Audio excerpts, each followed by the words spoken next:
আপনি আয়নায় দেখে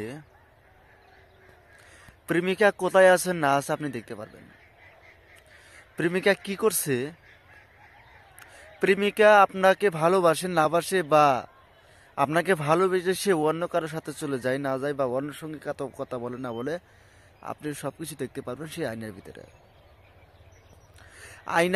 আয়নার মধ্যে দেখে বা আয়নার ভিতরে দেখে আপনার মনের আশা, আপনার মনের বাসা আপনি পুরো করবেন।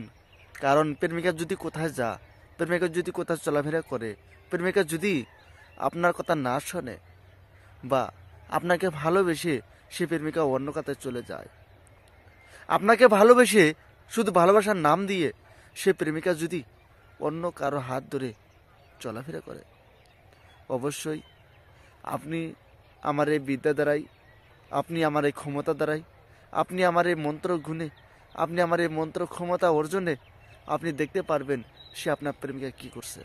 সে আপনার প্রেমিকাকে আপনি নাড়কের মতো আপনি ঘুরাতে পারবেন। যেরকম নাড়ং ঘুরাই না নাড়ং, সেরকম আপনি নাড়ঙের মতো আপনি ঘুরাতে পারবেন।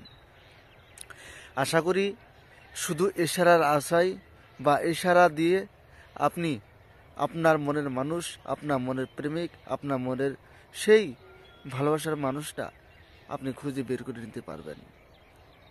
শুধু আপনি একটি বিদ্যা দ্বারা, একটি মন্ত্র দ্বারাই।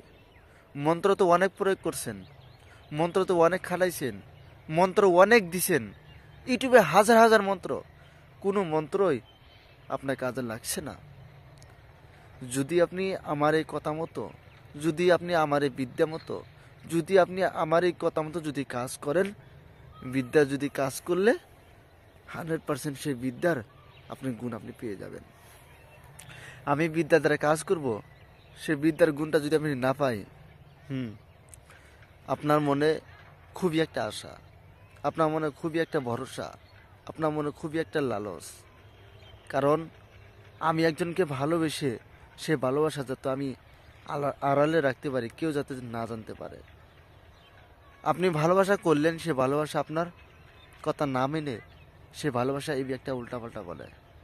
তবে কথাগুলো ঠিক নয়, তবে কথাগুলো ঠিক যদি থাকতো, তাহলে আপনার ভালোবাসা মানুষটা, আপনার সেই বিদ্যাটা, আপনার সেই বিদ্যার গুণে, আপনার সেই বিফলে ফলে, তাহলে সব কিছু আপনার ঠিক হয়ে যেত।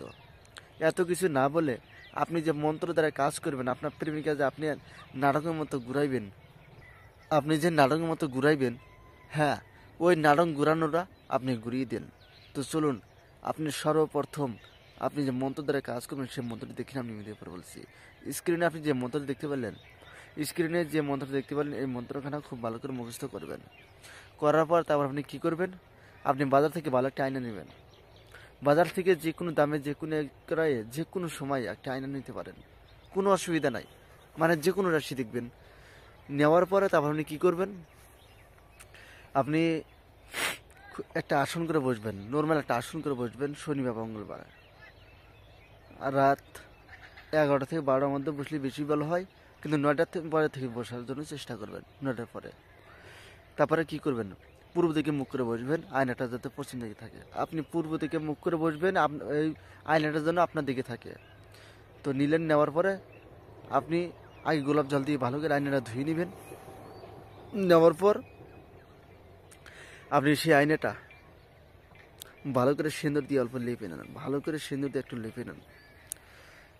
যেরকম শুধু খালি সিঁদুর নয়, আপনি সরিষার তেল দিয়ে ভালো করে সিঁদুরটা গুলবেন, গোলার পরে তারপরে ওই সিঁদুর দিয়ে আপনি তেল মানে আয়নাতে লাগিয়ে দেবেন।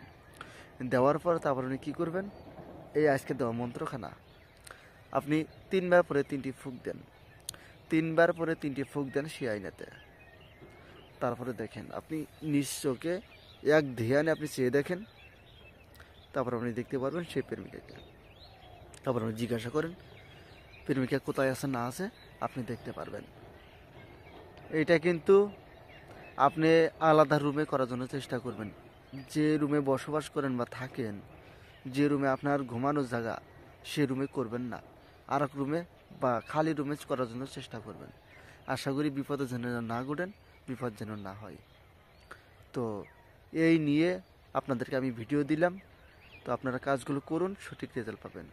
যদি আমার ভিডিওখানা ভালো লাগে চ্যানেলখানা সাবস্ক্রাইব করবেন আর ভিডিওতে একটি লাইক দেবেন।